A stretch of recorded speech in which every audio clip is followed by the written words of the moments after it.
Welcome back to the channel. Don't forget to like, share, and subscribe my channel. Today we are explore how to create business showroom visual confidence using adaptive wide angle in Photoshop. I open Photoshop and load a showroom image captured with a wide lens. I stop for a second because showroom visuals directly influence business buying decisions. The space looks bigger, but the walls feel slightly bent.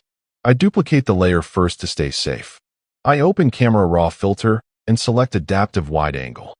Slowly, I draw constraint lines along the main walls. I pause and let the correction happen naturally.